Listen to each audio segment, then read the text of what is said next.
Darwa video risingandiona.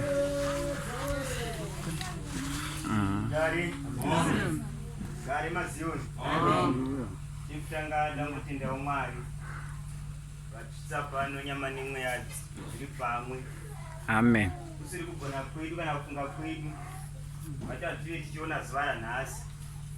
Kusiri kuti tiri vatsveni kana kuti tinotadza nekuti Jesu unongoratidza munhu wese zuva rake.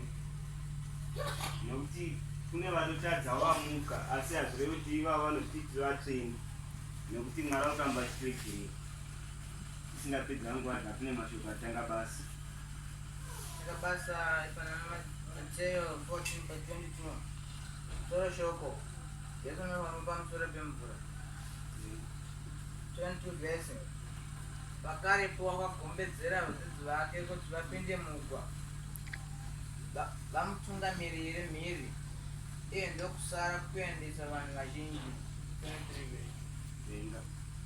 Zvino wakati aendesa vanhu vazhinji, akakwira mugomba ari oga kumunyengetera. Ava madekwana wakanga aripo ari oga. 24 verse. Asi igwa zvino rakanga pakati pegungwa richitambudzika namafungu nokuti mhepo yakanga ichivadzivisa. Nenguva yechina yeusiku akauya kwavari achifamba pamusoro pegungwa. Zvino vadzidzi vakati vachimuona achifamba pamusoro pegungwa vakamanikidzwa vachiti madzimudzangara vakadanidzira nokutya. Ugari. Story yatinayo nhasi inongori story yagara inozikamwa nemunhu wese kuti Jesu akafamba pamusoro pemvura. Amen.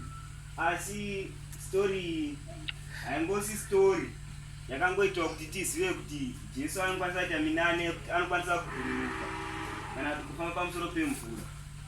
Nekuti isu sekuziva kwedu tinoziva kuti pamusoro pemvura pafambiki, asi Jesu akakwanisa kuti afambe achida kutiratidza kuti, nokuti tikatarisa pavadzidzi vake vanga vasati vati vapindewa nemweya mutsvene kuti vakwanise kuziva kuti chinoitika.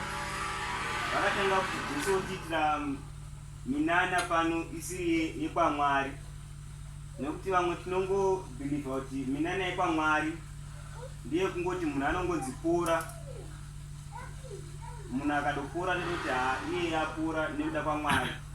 Asi Jesu aita minana yakawanda. 27 verse. Pakarepo Jesu akataura navo akati, tungai mwoyo, dzini musatya. 28 verse. Zvino Petro akamupindura akati, Ishe, kana murimi ndirayirei kuti ndiuye kwamuri pamusoro pemvura. 29 verse. Iye akati, uya. Petro akaburuka mugwa akafamba pamusoro pemvura akaenda kuna Jesu. 3 verse. Asi wakati achiona mhepo ine simba akatya. Zvino akati otanga kunyura akadanidzira achiti, Ishe ndiponesei. 31 verse. Pakarepo Jesu akatambanudza ruoko rwake akamubata akati kwaari, iwe una kutenda kuduku, wanyunyutireiko? 32 verse. Vakati vapinda mugwa mhepo ikanyarara. 33 verse. Ugari. Story inotidzidzisa kutenda, kuti hama dzangu tinotenda here matiri nemuna Jesu Kristu. Nekuti mukazvitarisa Petro akataura kuti ndinoda kuuyawo kwamuri. Jesu akamutendedza, asi mukufamba haana kuzopedzera kutenda maari.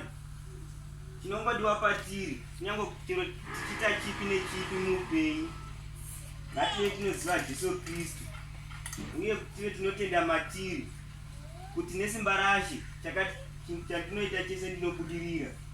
kwete kuti kana wakuitawo pakati oti zvandiri kuita zvinenge zvisina musoro nokuti hausati wambozvitraya ngatisava tinoita chimwe chinhu nokuti ungachiitawo tive tinoita zvinhu nemwoyo unoda iri masoko wawo.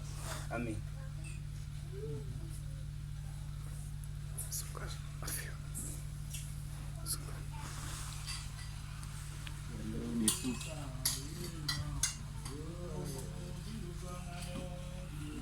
ndo zvandisingadi zvekuimbidza ngemuruka zvekutamba ndogara pasi ndogara ewa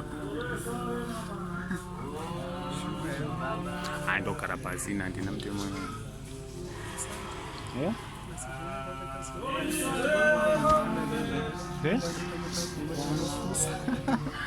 maya wazati nini problem yekuti handisoni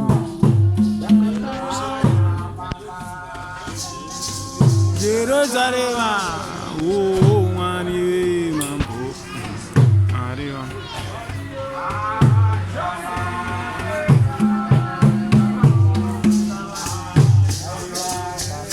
Oh.